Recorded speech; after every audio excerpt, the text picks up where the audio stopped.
तो दोस्तों कल का match last pre season match हो गया। अगला मैच होगा हल सिटी के साथ अगले शनिवार को। कल का मैच बहुत कुछ कह गया मेरे भाई। पहला तो चीज़ है, कल का मैच चीख चीख के बोल रहा था वी नीड प्लेयर्स। वो तो सारे लोगों को पता है, सेम चीज़ रिपीट करके कुछ फायदा नहीं। मुझे 3-4 पॉइंट को और बात करना है। साइनिंग चाहिए ब्ला ब्ला, वो तो पुराना बात हो चुका है। बात करेंगे कि साइनिंग होगा कि नहीं होगा। देखो पहला पॉइंट ये है कि भाई कल के मैच में देखो कंसर्न में बहुत कुछ ओवर में रिएक्शन नहीं होना चाहता, क्योंकि बहुत सारे लोग पहली बार आए थे। लिसांड्रो मार्टिनेज पहली बार आया था, उस बंदे से भागा नहीं जा रहा था। वेट मुझे लग रहा था वेट थोड़ा बढ़ गया, 3-4 किलो तो गारंटी बढ़ गया है मेरे भाई। तो एक हफ्ते में 2-3 किलो थोड़ा सा एडजस्ट करना पड़ेगा। ब्रूनो फर्नांडिस के टचेस नहीं लग रहे थे पहले आप में, धीरे धीरे करके बंदे ने ग्रो किया, लेकिन पेनल्टी बंदे ने मिस किया। आई डोंट नो पेनल्टी मिला क्यों, ये पता नहीं मेरे भाई। Rigged for Manchester United, robbed AC Milan. तो पेनल्टी नहीं था यार, पेनल्टी फालतू में दिया था, लेकिन ब्रूनो फर्नांडिस ने बैक टू बैक 2 मैच में 2 पेनल्टी मिस कर दिया। Okay fine. उसके बाद मार्कस रैशफोर्ड भी उतना टच ही नहीं दिखा, ठीक ठाक दिखा, डिसेंट दिखा, लेकिन आप जानते हो भैया स्पीड एक्सेलरेशन कुछ उतना नहीं था। कोबी मैनो का टचेस नहीं लग रहे थे, तो बहुत सारे मैथ्यूस कूना का टचेस नहीं लग रहे थे। मैथ्यूस कूना का स्पीड एक्सेलरेशन खत्म हो चुका है, पोजीशनिंग खत्म हो चुका है। बंदा नंबर 9 भी खेल रहा था, लेफ्ट हैंड साइड में भी नहीं खेल रहा था। तो चलो कोई बात नहीं, ये सब कंसर्निंग पॉइंट नहीं है, क्योंकि ये लोग 7-10-12 दिन बाद ठीक ठाक अपने मोमेंटम पे आ जाएंगे। ब्रूनो का गेम बाद में थोड़ा सा अपलिफ्ट हुआ था आखिर का 15-20 मिनट में। तो आप जानते हो कि भैया lack of practice, lack of training session, उल्टा फुल्टा खाना वाना, 20-22 दिन सोना। आप जानते हो कि एक स्पोर्ट्समैन का हर चीज मैटर करता है। क्या आपने खाना खाया, कब, कितना आपने रेस्ट लिया, कितना आपने ट्रेनिंग किया, कितना वर्कआउट किया, कितना स्विमिंग किया है, तो सब कुछ होता है। ये 20-22 दिन बंद था लोगों का। 20-22 दिन दबा के पिज्जा वीजा पता नहीं क्या क्या खा रहे थे, बर्गर पिज्जा के, बर्गर खा रहे, पिज्जा खा रहे, तो खा रहे थे। कोई बात नहीं, तो कोई बात नहीं, 7-10 दिन बाद ये सब ठीक हो जाएंगे, इसमें कोई मेरा प्रॉब्लम नहीं है। मेरा प्रॉब्लम पहला पॉइंट है कि प्रेसिंग स्ट्रक्चर के ऊपर हम लोग बात कर रहे थे पिछले 3 मैचेस में कि मैनचेस्टर यूनाइटेड का ऑन द बॉल तो ठीक है, ऑन द बॉल तो टेक्निकलिटी के ऊपर डिपेंड करता है, लेकिन ऑफ द बॉल मैनेजर के ऊपर डिपेंड करता है। ऑन द बॉल मेरे पैर में कितना जान है, मेरे पैर में कितना टेक्निक है, इसके ऊपर डिपेंड करता है। लेकिन ऑफ द बॉल का हम लोगों का प्रेसिंग मुझे अच्छा लगा था। हम लोग हेडलेस चिकन की तरह भाग नहीं रहे थे, हम लोग अप फ्रंट में ज़्यादा प्रेस नहीं कर रहे थे।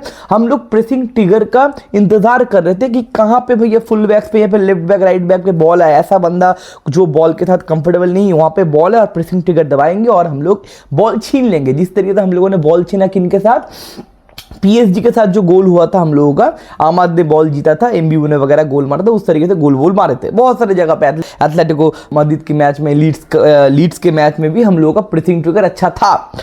लेकिन ब्रूनो फर्नांडिस आने के बाद ब्रूनो ना अप फ्रंट में गुद्दी में जाके प्रेस करता है, ठीक है। अब ब्रूनो का जो प्रेसिंग है वो थोड़ा सा स्क्वीजिंग वाला प्रेसिंग है।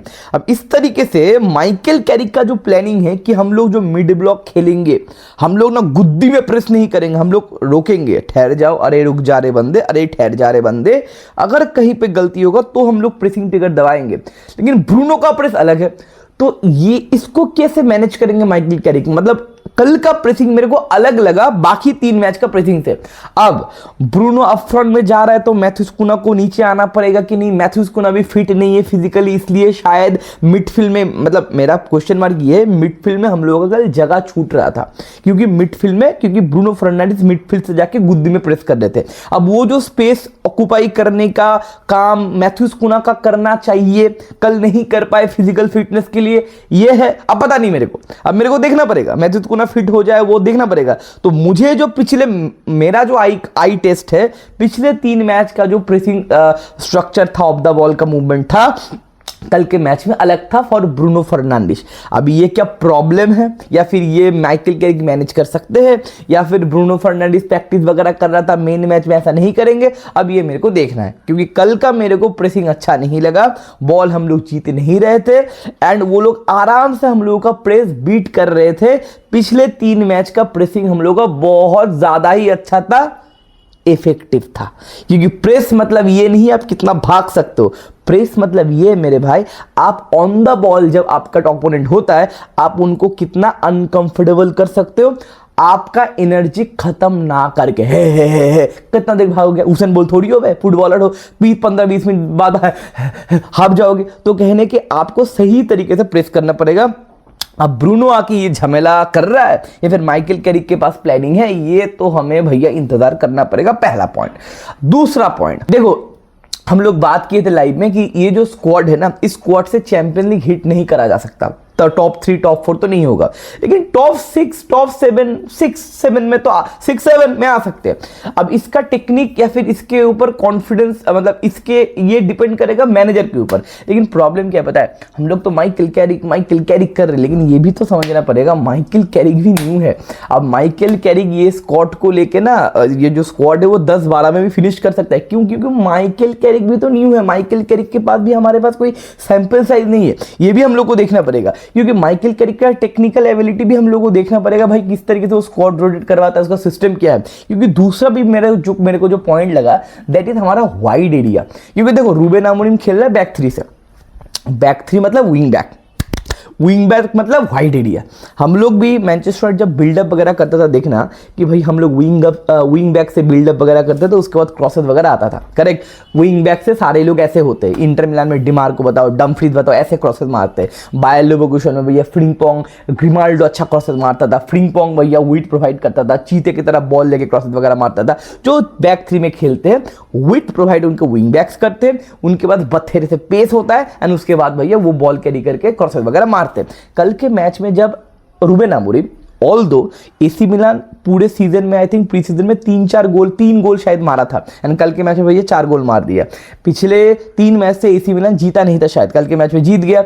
एंड पिछले मैच में, मतलब कल के मैच में, एसी मिलान वाले मैच में रूबेन अमोरिम ने अपना फर्स्ट टीम नहीं खेला, बहुत सारे खिलाड़ी नहीं था, हमारे पास सारे खिलाड़ी थे, ऑल्दो 2-3 खिलाड़ी बाहर थे, शेष्को वगैरह, डिलीट वगैरह बाहर था, वो तो इंजर्ड है, लेकिन उनके पास भी भाई इंपॉर्टेंट खिलाड़ी थे, राफेल या पुलिसिच, ये सारे लोग नहीं खेले थे, लुका मोद्रिच बाद में वगैरह आए थे, तो सेकेंड टीम के साथ हम लोग खेल रहे थे। लेकिन जो आइडिया था विंग बैक को एक्सप्लॉइट करना या फिर वाइड चैनल को एक्सप्लॉइट करना, ऐसे मोमेंट्स में भैया आ रहा था। जो 2 गोल हम लोगों ने खाया हाफ टाइम के बाद, ये एरिया को किस तरीके से माइकल कैरिक एक्सप्लॉइट करने दे रहे थे।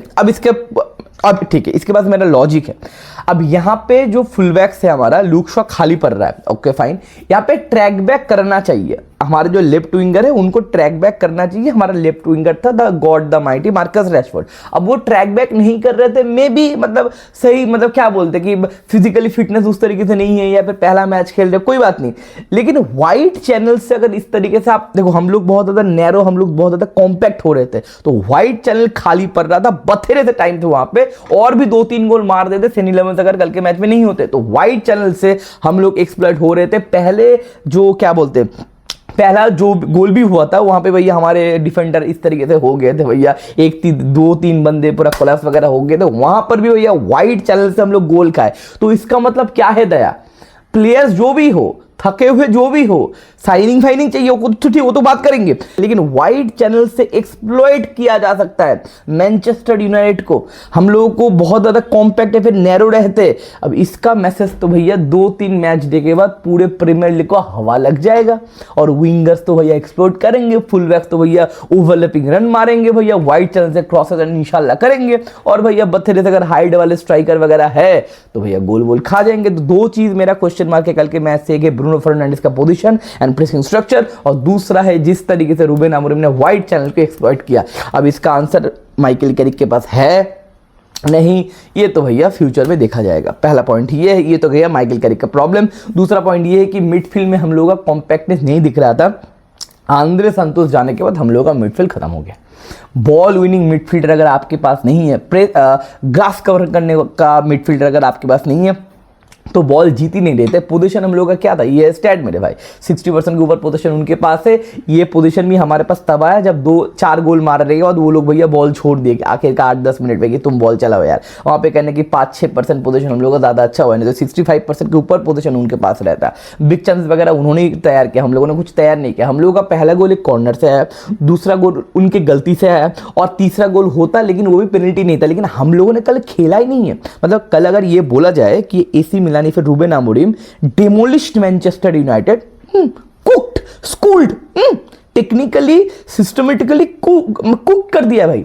हम लोग आसपास नहीं थे, अगर वो गोल भी हो जाता वो फालतू का गोल होता। अगर पेनल्टी में पेनल्टी नहीं था तो 3 गोल का ऑप्शन था हमारे पास, 3 ही गोल फालतू में आए। ठीक है, हम लोग खेल के कुछ कर नहीं पाए, लेकिन वो 4 गोल वो लोग खेल के तैयार किए, और भी गोल हो सकता था। सिडनी लेमंस ने भैया 2-3 मौके बचाए, 6 बिग चांस उन्होंने क्रिएट किए, बॉक्स में बथरे से बॉल लेके आ रहे थे।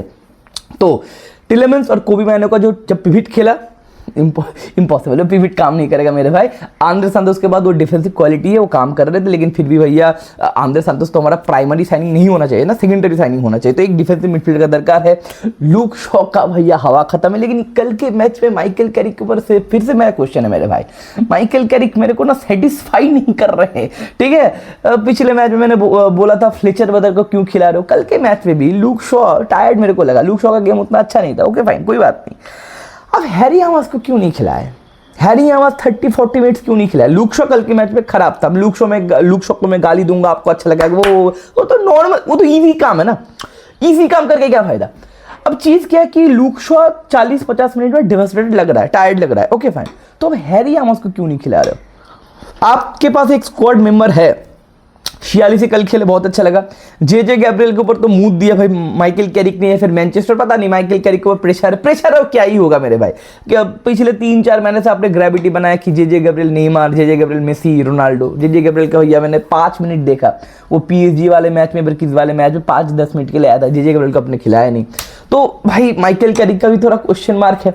एंड बाकी भैया लेनी यूरो हेबन के ऊपर मेरा कॉन्फिडेंस है। देखो कॉन्फिडेंस किन किन बंदे के ऊपर है। गोलकीपर ओके फाइन, फॉर्म में आ चुका है, फिटनेस वगैरह, गोल सेव करना शुरू कर दिए। बेल्जियम के साथ बंदे ने जो घपला किया था वर्ल्ड कप में, उसके लिए भैया बेल्जियम एलिमिनेट हुआ था। वो सारे मोमेंट्स के बाद कहने की दिमाग में प्रेशर आ जाता है। सिरिल लेमन्स के पास कोई प्रेशर वगैरह नहीं है, वो इतना फिट हो चुका है। हैरी मैगवायर ठीक ठाक, लेनी यूरो ठीक ठाक, हेबन ठीक ठाक, लीचा और डिलीट देखना पड़ेगा। लीचा को और भी कम से कम 7-10 दिन चाहिए, कल के मैच में भागा नहीं जा रहा था इस तरीके से 1-to-1 में भैया। लीचा यहाँ से बंदे ने रन मार लिया, लीचा ने भैया रिकवरी पेस नहीं दिखा पाए, मतलब लीचा फिजिकली फिट नहीं है। वो 7-10 दिन बाद ठीक ठाक हो जाएगा। मुझे लगता है कि लीचा को शुरुआत हल सिटी के साथ में भी नहीं देना चाहिए। मैं तो ट्रेनिंग सेशन नहीं देखूंगा, ट्रेनिंग सेशन अगर सेटिस्फाई होता तो दे दो, नहीं तो मेरे भाई लेनी यूरो या फिर हेबन और यूरो या फिर हेबन और हैरी मैगवायर का पार्टनरशिप मैं देखना चाहता हूं। राइट हैंड साइड पे भाई क्वालिटी हमारे पास नहीं है, एक चीज बार बार बोल के फायदा है नहीं, we need a right back. लेकिन अभी के टाइम में राइट बैक साइन नहीं करेंगे, अगले सीजन में भी हम लोग एक अच्छा राइट बैक साइन करेंगे, क्योंकि दोनों राइट बैक से क्वालिटी मेरे को दिखता नहीं है। मिडफील्ड में सांतोस और टिलेमेंस ही स्टार्ट करेंगे मे बी, क्योंकि कोबी मैनो टच में नहीं है, एक डिफेंसिव मिडफील्डर का दरकार है ऑब्वियसली। और अप फ्रंट में ब्रूनो फर्नांडिस रहेंगे, जिसका ब्रूनो फर्नांडिस का कंसर्न मेरे पास है कि ब्रूनो फर्नांडिस आने के बाद प्रेसिंग स्ट्रक्चर ठीक ठाक नहीं हो रहा। ब्रूनो फर्नांडिस अभी फॉर्म में भी नहीं है, लेकिन 7 दिन बाद हल सिटी के साथ भैया ब्रूनो फर्नांडिस खेल देगा। लेकिन मेरे को ऑफ द बॉल का मूवमेंट देखना है, ब्रूनो से माइकल कैरिक कैसे काम करवाता है। लेफ्ट हैंड साइड से मैथ्यूज कुना में भी देखना पड़ेगा।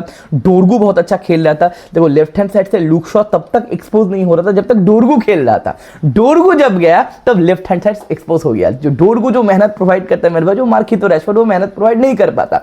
कुना भी आएगा तो कुना भी ट्रैक बैक करेगा, मेहनत करेगा, लेकिन डोरगू का इंटेंसिटी या फिर फिजिकल एस्पेक्ट पे काम बहुत ज्यादा है। और कल के मैच में ना इंटेंसिटी बहुत ज्यादा था एसी मिलान का, इंटेंसिटी भी हम लोगों का कम लगा। आई नो दैट हमारे पास फिजिकल फिटनेस वाले खिलाड़ी नहीं थे जो बाद में आए थे, ये भी हो सकता है। तो इसके ऊपर मैं बहुत ज़्यादा काम नहीं करूंगा, लेकिन क्योंकि मुझे खराब क्यों लगा या फिर मैं मतलब सरप्राइज था कल के मैच में कि पिछले 3 मैच में ना इंटेंसिटी हम लोगों को अच्छा लगा था।